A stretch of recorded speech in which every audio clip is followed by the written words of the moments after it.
నమస్తే, నేను Priyanka. Welcome to STV news. ముందుగా హెడ్లైన్స్.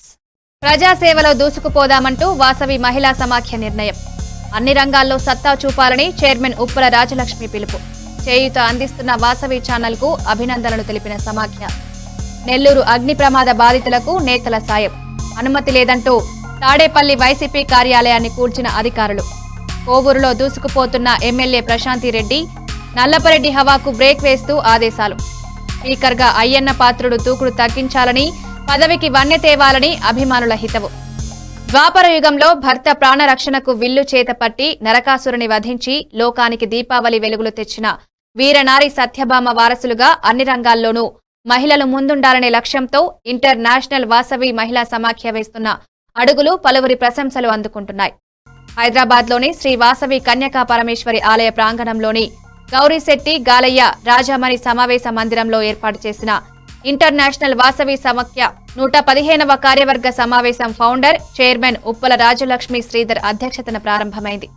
ఏ రంగంలోనైనా తాము విజయం సాధించగలమని నిరూపిస్తూ మహిళలు సత్తా చూపుతున్నారని, ఇదే ఉత్సాహంతో మహిళల్లో రాజకీయంగా చైతన్యం కలిగించి ఆ దిశగా నడిపించాలని ఇంటర్నేషనల్ వాసవి మహిళా సమాఖ్య ప్రణాళిక చేస్తోందని సమాఖ్య ఫౌండర్, చైర్మన్ ఉప్పల రాజలక్ష్మి శ్రీధర్ మాట్లాడుతూ తెలిపారు.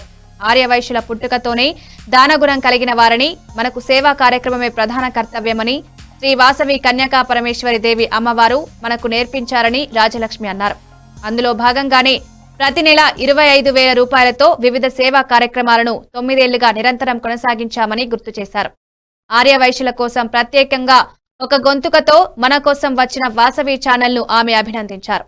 అలాగే ఆర్యవైశ్యుల సమస్యలు, సేవలు, ప్రగతిని ప్రపంచానికి చాటి చెప్పేందుకు వచ్చిన వాసవి ఛానల్ యాజమాన్యానికి ఆమె కృతజ్ఞతలు తెలిపారు. వాసవి ఛానల్ తెలంగాణ ఇన్ఛార్జ్ సంగన్నను అభినందిస్తూ ఇంటర్నేషనల్ వాసవి మహిళా సమాఖ్య తరపున శాలువాతో సత్కరించారు. వాసవి ఛానల్ కు తమ వంతు సహకారం ఎల్లవేళలా అందిస్తామని హామీ ఇచ్చారు. ఇక ఆర్యవైశ్య సలహాదారు శంకర్ గుప్తా దంపతులను ఇంటర్నేషనల్ వాసవి మహిళా సమాఖ్య సభ్యులు సన్మానించి సత్కరించారు. అనంతరం చైర్మన్ ఉప్పల రాజలక్ష్మిని శంకర్ గుప్తా దంపతులు శాలువా కప్పి సత్కరించారు. మహిళల్ని రాజకీయంగా ఉత్తేజపరిచారు.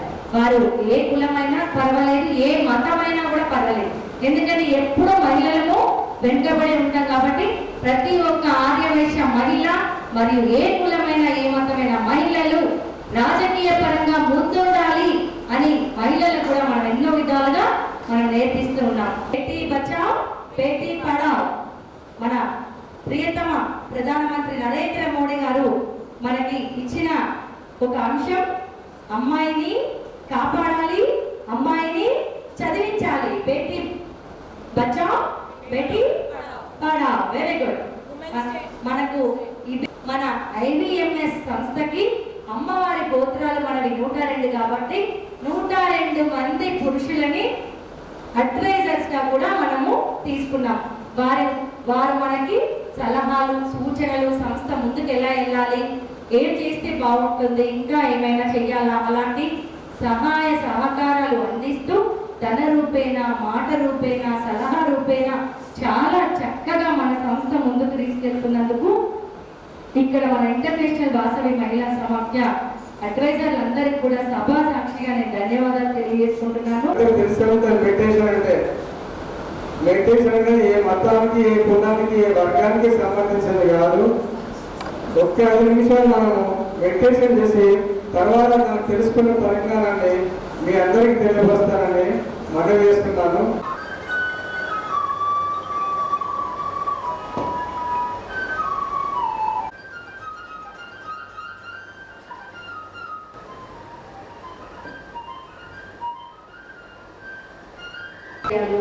అష్ట ఐశ్వర్యాలు మనకు కలిగి వస్తాయి.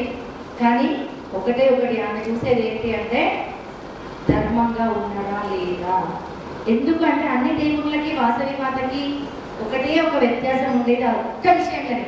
ఆమె ప్రతిదీ కూడా కళ్ళు కప్పి మనం దేవుడికి ఏమి చేయలేదు. కాబట్టి మన పక్కనే ఉండి, మన ముందరే ఉండి ఎవరికో ఒకరిని బాధ పెట్టడం అలాంటివి ఏమి కూడా చేయకూడదు. క్లియర్గా చెప్పాం. ఎంగిలి కలిపిన వారికి పాపములు, హేళన చేసిన వారికి పాపములు. అవునా? మనకి ఎవరిని కూడా హేళన చేయొద్దు, మనకు అవసరం లేదు. అందరినీ సమాన భావంతో చూసి అందరూ నా తోబుట్టులే, అందరూ నా వాళ్ళే అనే భావన మనకి కలిగితే అమ్మవారి ఆశీర్వాదం మనం 2 చేతులు ఎత్తి దండం పెట్టకుండా ఆ తల్లి ఆశీర్వాదం ఆటోమేటిక్గా మనకు ఉంటుంది. మనం వేలకు వేలు పెట్టి ఖర్చులు పెట్టి కోట్లు పెట్టి పూజలు చేయగలేదు. ఒక మంచి పనే అమ్మవారికి పూజ, మంచి మనసే ఆమె నైవేద్యం, మంచి మనసే ఆమెకి మహా నైవేద్యం. కాబట్టి వాసవి మాత అనుగ్రహం మా పైన కూడా మీ పైన కూడా ఉండాలని, మీ ఛానల్ దినదిన అభివృద్ధి కాకుండా క్షణ క్షణం అభివృద్ధి చెందాలని మనస్ఫూర్తిగా కోరుకుంటూ మా వంతు సహాయ సహకారాలు ఏవి ఉన్నా మేము అందిస్తామని సభా సాక్షిగా తెలియజేసుకుంటున్నాము. మీరు ఈరోజు మాకు వచ్చి మీ యొక్క అమూల్యమైన ఉపన్యాసాలు ఇచ్చినందుకు ధన్యవాదాలు తెలియజేస్తున్నాను. ఇద్దరికి శంకరన్న గారికి మరియు సంగన్న గారికి థ్యాంక్ యూ. అలాగే మా అన్న కూడా ధన్యవాదాలు తెలియజేస్తున్నాను. Thank you.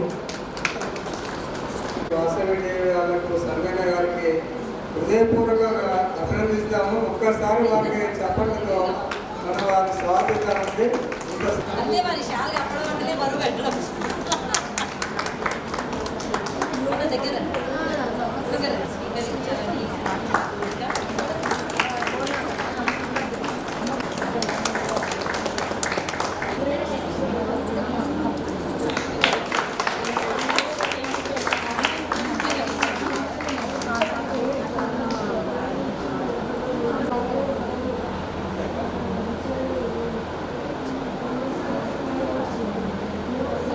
శ్రీ పొట్టి శ్రీరాములు నెల్లూరు జిల్లా సంగం మండలం తరుణవాయిలోని శ్రీ కోదండ రామస్వామి ఆలయ వార్షికోత్సవాల సందర్భంగా స్వామివార్ల కళ్యాణ మహోత్సవం వైభవంగా నిర్వహించారు. ఆలయ ప్రాంగణంలో ప్రత్యేకంగా ఏర్పాటు చేసిన కళ్యాణ వేదికపై శ్రీ సీతామాత, శ్రీ కోదండ రామస్వామి వార్లను ఆసీనులను చేసిన అర్చకులు బంగారు ఆభరణాలను, పట్టు వస్త్రాలు, పరిమళ పుష్పమాలలతో వధూవరులుగా ముస్తాబు చేసి కళ్యాణ క్రతువును ప్రారంభించారు.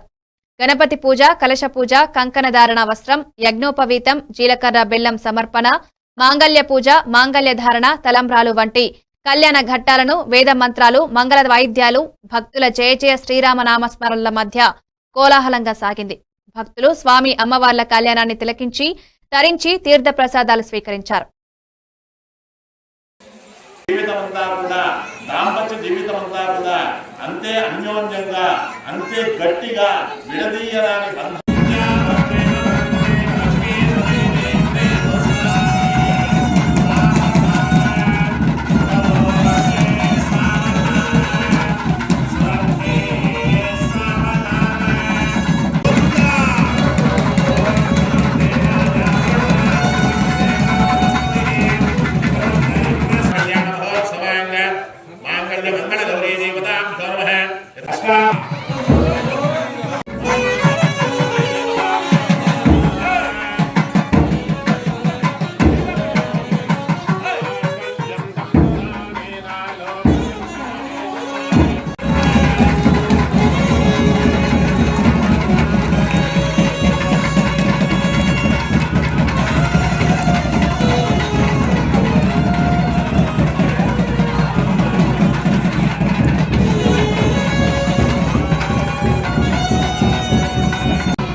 నెల్లూరు నగరంలోని రంగనాయకులపేట బర్మాషెల్ గుంటలో శుక్రవారం భారీ అగ్ని ప్రమాదం జరిగి సుమారు 13 పూరి గుడిసెలు అగ్నికి దగ్ధమవడంతో పాటు ఆ మంటల్లో ఓ దివ్యాంగ మహిళ సజీవ దహనమైంది.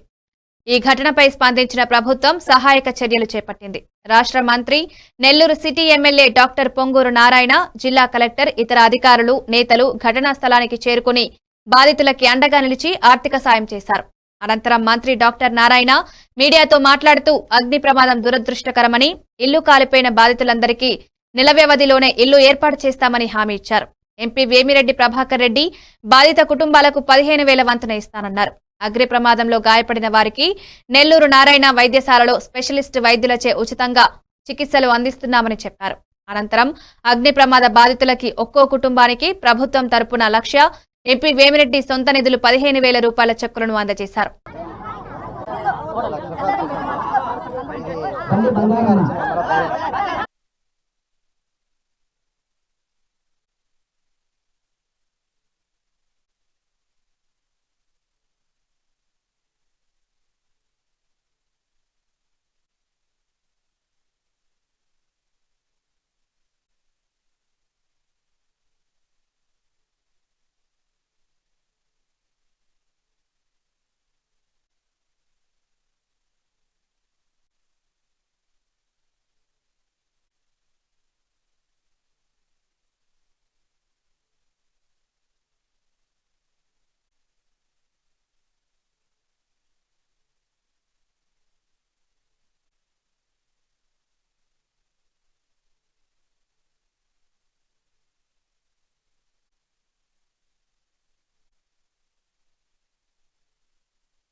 తాడేపల్లిలో నిర్మాణంలో ఉన్న వైసీపీ కార్యాలయాన్ని అధికారులు కూల్చివేస్తున్నారు.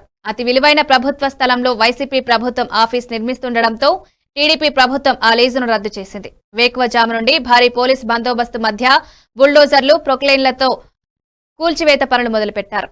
వైసీపీ అధికారంలో ఉన్నప్పుడు తాలేపల్లిలోని 2 ఎకరాల్లో పార్టీ కార్యాలయం నిర్మాణం ప్రారంభించింది.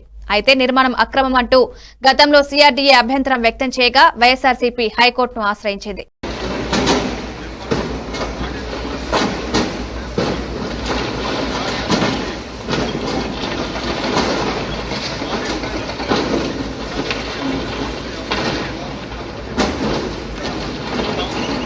ఆంధ్రప్రదేశ్లో అధికార యంత్రాంగం నిస్తేజంగా మారిపోయిందని మాజీ మంత్రి వైఎస్ఆర్సీపీ నేత కాకాని గోవర్ధన్ రెడ్డి చెబుతున్నారు. నెల్లూరులోని పార్టీ కార్యాలయంలో మీడియా సమావేశం ఏర్పాటు చేసి మాట్లాడుతూ తాడేపల్లి పార్టీ కార్యాలయం కూల్చివేత, నెల్లూరు జిల్లా సర్వేపల్లి నియోజకవర్గంలో ఆక్వా రైతుల ఆస్తులు, పంటలపై దాడులు, విధ్వంసం సృష్టించారని అధికారులు, పోలీసులు చూస్తూ మిన్నకుండిపోతున్నారని గోవర్ధన్ రెడ్డి వివరించారు.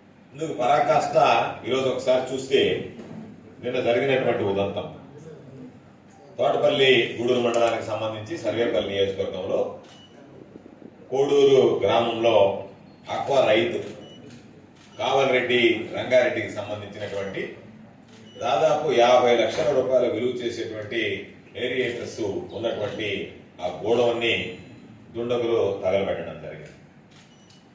గత కొద్ది రోజులుగా కవింపు చర్యలకు పాల్పడుతున్నారు.